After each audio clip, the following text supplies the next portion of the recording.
Thank you for tuning into Literary Blend, a publishing podcast. I'm your host, Demi Michelle Schwartz. There's no perfect recipe for chasing a dream in the publishing industry, but I hope the conversations on this show give you the ingredients you need to bake yours into reality. So let's flip the page and get into this chapter of Literary Blend. Hello, friends. Welcome back to Literary Blend. Today's chapter is called The Internship Path to Agenting, and joining me on the show for a chat about this topic is a wonderful literary agent. Please give a warm welcome to the one and only Esty Loveing-Downes. Hey, Esty. Hi, Demi. How are you? I'm fantastic. How are you? I'm so good. Thank you so much for having me. Absolutely. I'm delighted to have you on the show for a chat about the internship path to agenting. But before we get into that, I would love for you to share a little about yourself and your journey in the publishing industry so far.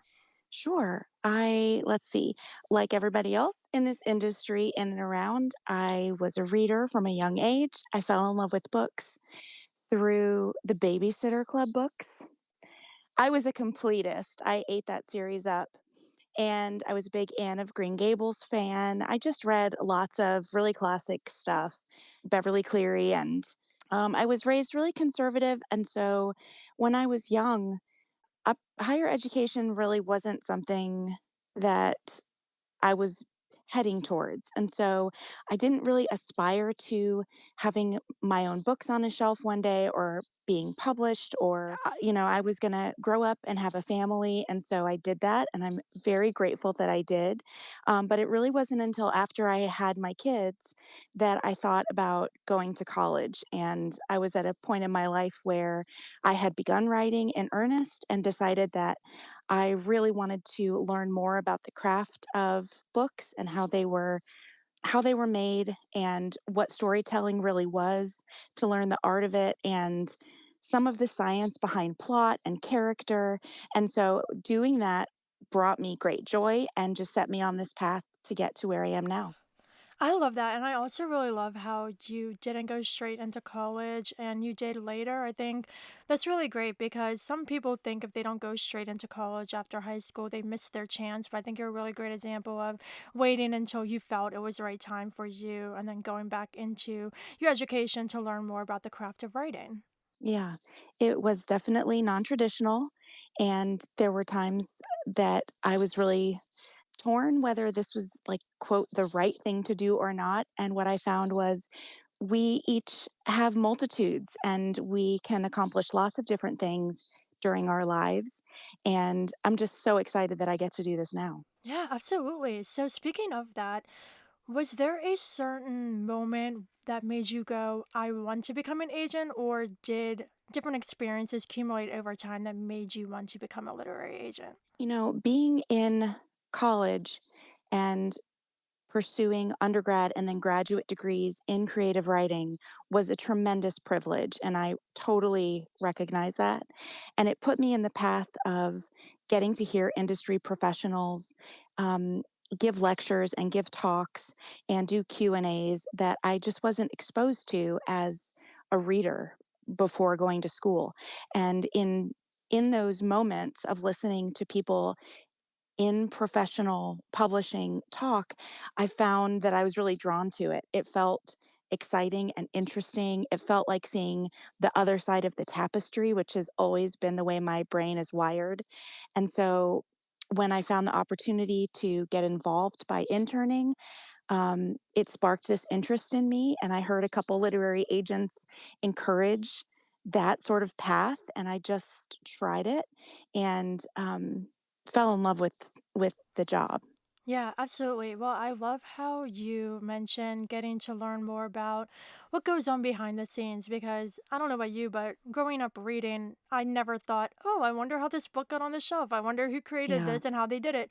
You don't really get into that mindset until you're in school or deeper into the industry, whatever path. And I also like how you said that, going to school, getting a master's, that kind of thing, it is a place of privilege. Not everybody has the opportunity to do that, but there are so many fantastic people in the industry who don't have degrees in creative writing and related fields. So I don't want anybody to feel discouraged. If you don't have a master's degree, you can definitely still break into publishing. Absolutely. It was just the direction that I took, and honestly, I think partly personally, Um, I I'm one of those I can do all things through spite, because I was raised so conservatively and it wasn't available to me to accomplish higher education that for me, it's really been a step in taking back my power and determining my own path for myself. It's absolutely optional. It's a complete privilege. It's not an essential for being successful in publishing in any part of the industry. But for me, it felt like an empowering gift to myself to be able to take the reins back of my own life. Yeah, absolutely. So, speaking about getting into an internship, how did you go about finding internship opportunities? And then, what kind of requirements did you have to meet in order to apply? One of the things about interning that I hear a lot of people use as a point of comparison is querying. It's very similar in terms of seeking opportunities, sort of mass mailing a very similar product, marketing yourself, your talents, your interests, proposing a partnership, and most of the time being either declined or ghosted. The first internship that I was able to land um, was through an agency called Jean V. Nagar Literary Agency in New York. It's a boutique agency, colloquially is normally referred to as JVNLA. They've been around a long time. And it was a wonderful experience. I think I found that opportunity through bookjobs.com, which is just sort of a hub. Some of the listings are dated, some of them are current, some of them lead to emails that are, defunct. But for me, after knocking on dozens and dozens and dozens of doors, I was able to land an internship there the first time. The second time, I think I found an opportunity at an agency that led me to my second internship, which was actually Tobias Literary Agency. And I found that through a network of writers and writing friends. And then my third internship at Art House, which is the agency where I now am employed as an associate agent, I actually found just scrolling through Twitter. A former intern was being promoted to agent, and I had been around long enough at that point to wonder if they had an opening and went to the website, found it, applied, had conversations with my boss, my now boss, and just sort of got lucky and stumbled across the opportunity that way. That's fantastic. I love how you had three different internships. And I'm sure by interning with different agencies and learning from different agents, you got a wide range of perspectives that gave you a good understanding of what a literary agent does. It was a really beautiful education. It's definitely something that has been different, like you said, every location that I've worked. Some of the agencies have had more legacy clients or estate clients. Some have had franchises. Some have dealt with both children's and adult literature. And it's really just given me the years that I spent interning gave me such a wide exposure to the job of a literary agent, what's possible, how an agency can look, the different ways that an agency might function. Um, it's been a really beautiful opportunity and definitely given me a robust education. Yeah, absolutely. So, looking at the different tasks, what were the kind of things that you had to do as an intern? There are definitely some opportunities that I had to do things like attend webinars through the AALA or the American Association of Literary Agents, get to sit in on offer calls to agents or to authors, rather, get to sit in on meetings with editors and find out how those relationships are built on the industry side. Probably the most valuable opportunity, though, was what most people think about when they think about the opportunity of completing an internship was being handed a manuscript to read and report on.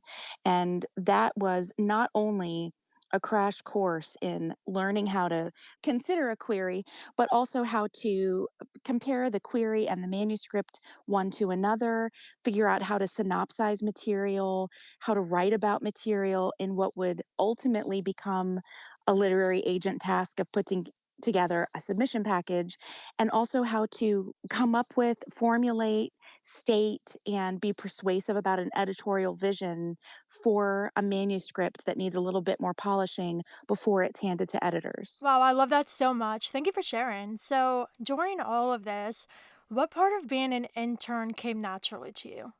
I think I was used to writing about manuscripts, about books, whether it was writing a review or writing a paper in school. I think I was used to talking really positively about work and not applying any critique to it or um, a critical eye toward analyzing work. And it really helped me to tease apart exactly what was working and exactly where strength could be applied to get a manuscript closer to publication standards. It helped me learn the finesse of learning all of the connections between the imprints at the houses and the presses and understand really the process from the point of unagented manuscript to bookshelf, the whole process.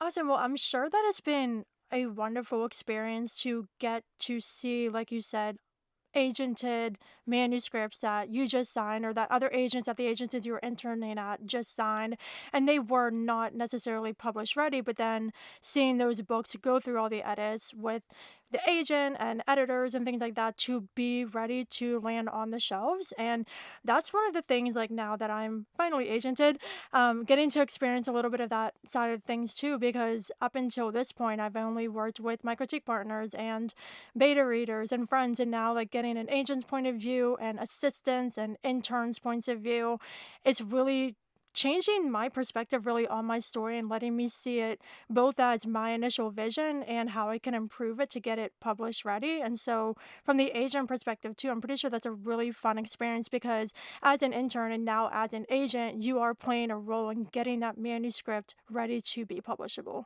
It's really a tremendous privilege, and it's one that I don't take lightly.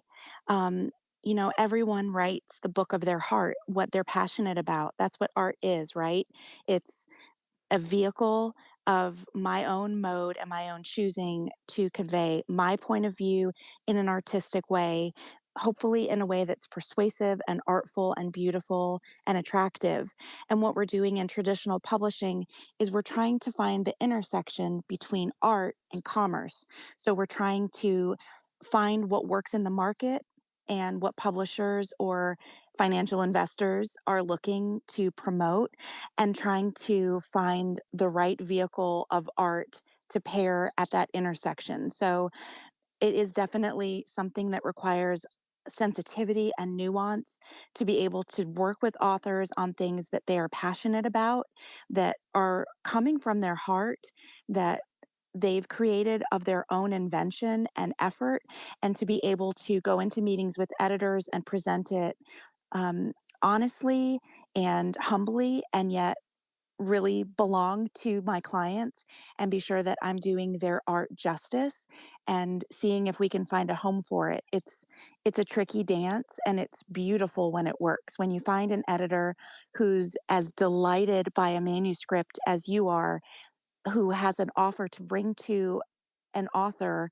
who's poured their heart into this book, it's it's a beautiful moment. Yeah. Wow, I love that so much. And the passion is definitely clear in your voice. And that's the thing. I feel like anybody who is involved in publishing, the authors, agents, editors, we all love books, and that's why we're doing this. And so it's really great from the author perspective to find an agent who loves our books so much they want to champion them. And then the agent coming on board and sharing that passion and trying to get an editor to fall in love with the books too. I think at the end of the day, it is a business, but the love for books drives that. And so I really, really love your perspective of how you get to play a role in this transformation of taking a manuscript and getting it published ready and sharing it with the world. So, speaking of shifting into being an actual agent, so when you went from being an intern to an associate agent at Art House, what was that transition like for you and how did that shift come about? Well, it looked like primarily I had read hundreds and hundreds of manuscripts and prepared reports on them at all the places that I had worked collectively. Um, being able to write about manuscripts and being able to synopsize work and pitch work. It was just a tremendous opportunity to have a lot of practice in doing that. When an agent submits a manuscript that's written by their client to editors, one of the things that we're responsible for doing is writing a synopsis for the manuscript. And so there's no better practice for knowing how to do that than to be required to do it for years on end for lots of different manuscripts that you haven't written yourself. So that definitely prepared me, as well as the opportunity to work on nonfiction book proposals and find out how those work, how you put them together, what is really expected by the publisher or the editor when they're considering the work to be published. And so doing that over and over and over really benefits you going into the career of knowing what that looks like. Additionally, being familiar with the process of getting to know editors, building relationships. I routinely say on social media and in relationship with people, being agented is a tremendous step and it should be celebrated. But what comes after that is also very important, which is finding a publishing home for your manuscript. And so having a relationship with editors and getting to build those and watch those relationships grow and really become familiar with what editors are looking for at every single publishing house or press is valuable for future clients. And I have a mentor named Jill Grinberg who has an agency in New York, and she really taught me about how to be an independent um, freelance contractor and think about a business plan, think about what I do in terms of being a business person and bringing business into my company and trying to work hard to grow the company that I'm working for. And so, as all those things became important to me, I was able to communicate about all those things with my boss, and all the pieces came together to be able to see me be promoted to associate agent. That's so great, and I'm sure you were so excited when you finally made that transition into being an associate agent. Absolutely. It was pretty awesome. It was a long time coming, and I was very excited to be able to consider manuscripts for my own list. It's a privilege. Yeah, and one point that I want to make really quickly before I ask you my next question is that you are a new agent, but then again, you have all of this experience behind you. You have the foundation, you have the skills of looking at manuscripts and building connections with editors and networking and all of the things. And so I think it's really, really important for queer and authors to recognize that just because an agent is new, that doesn't mean they don't have the experience, because many of them do. And you are definitely one of them who is going to make a mark on the publishing industry for sure. I appreciate that, to me. I mean, everybody, there's different paths up the hill, right? And everybody that's in the industry is holding on to this speeding train of publishing and just kind of getting a grip, getting a handhold, and trying to secure our place on this speeding train. Definitely, if you've trained for it, you've prepared for it, you're able to get a foothold securely. But what's more valuable than anything, I think, is everybody hanging on together, linking arms, and just hunkering down together, learning from one another. Yeah, absolutely. So, when you became an agent, what do you think is one of the biggest lessons you learned as an intern you brought with you into this new role?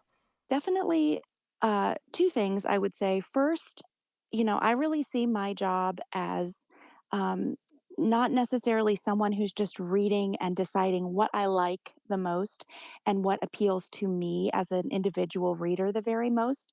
I think it's important to consider manuscripts as a reader, but I think it's also important. The way that I see my job is to be a bridge between creatives and the publishing industry. And so my job is primarily to scout for the publishers in the industry and try to identify and then help polish and present manuscripts which they might want to buy for my clients. And so I think that one thing that interning did was it prepared me to understand sort of the big picture.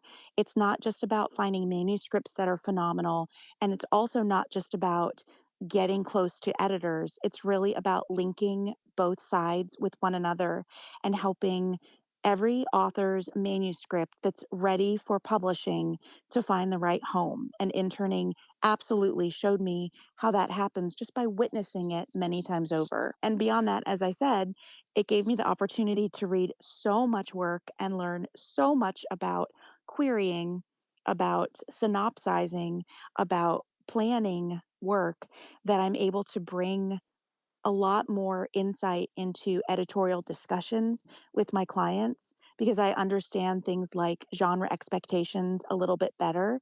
And I might be able to say something like, we might be able to consolidate these characters, or we may need to address this word count, and feel more confident in knowing those things for a fact rather than sort of tiptoeing around with opinions. Yeah, I love that. I love that so much because you're definitely touching on how publishing is subjective, but there's also a marketability aspect as well. And so I think definitely your experiences have led you to look at manuscripts not only for your interests, but also recognizing which ones have potential to be sold. Yeah, and I think ultimately everybody's book can get sold. I Right. think it's demoralizing and disappointing and disheartening to receive a pass from an agent or an editor. Absolutely. And it's important to feel your way through that and use that feedback or discard it if it's not useful. But I think that every single one of those steps puts you closer to ultimately finding a publishing home for your work, and nothing is wasted. Yeah, it's fabulous. So, Esty, to wrap things up, what advice do you have for anyone who's interested in interning at a literary agency? Similar to querying, I think it just takes tenacity. I think that I was declined or ghosted an average of 55 times per internship that I landed. They're definitely tricky to land. It can be, as I said about querying, disheartening, discouraging, disappointing. Um, it's sometimes very subjective who they go with.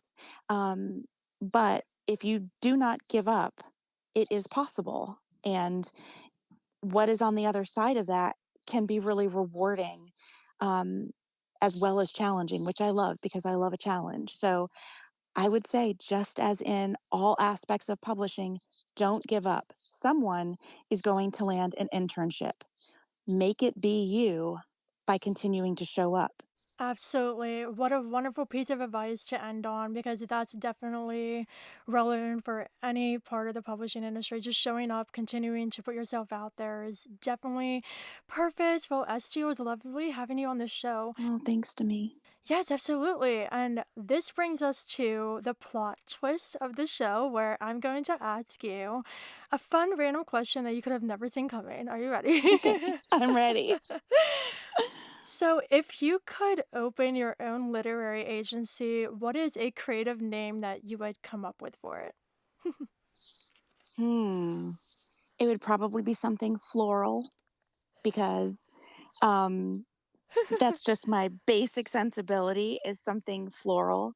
Um, it would probably be something sort of literary and sort of floral, maybe Florida scented, because I'm a Florida native, maybe something like Orange Blossom Oh, I Literary. love that one.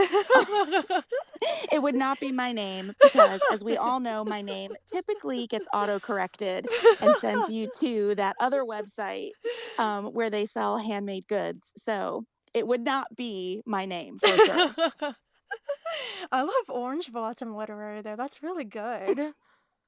This was not an announcement of any kind, though. My home is at Art House and I love it there. Fabulous. Well, thank you so much for joining me. And for anyone listening, where can they learn about your manuscript wish list and how to query you? Well, thanks for asking. And thank you so much for having me, Yeah, to me. absolutely. My manuscript wish list is, of course, on manuscriptwishlist.com. And it's also listed at my agency home website, which is arthouselit.com, which is the website for Art House Literary Agency, where I'm an associate agent. I also have my own website, which is stwrites.com, and it's got a listing of my clients as well, my authors and illustrators. And my submission link is not only on manuscriptwishlist.com, there is a link from my website that takes you right to our query sheet, which is on the Art House website. Fantastic. Well, thank you so much again for joining me. Thank you. Absolutely. And that's a wrap on this chapter of Literary Blend, all about the internship path to agenting with Esty Loveing-Downes. If you enjoyed our conversation, please consider leaving Literary Blend a review and giving it 5 stars to help others just like you discover it. Also, if you have friends in the publishing industry you think would be interested in the show as well, please pass it along to them. Thank you for listening, and of course, until next time, happy reading and writing.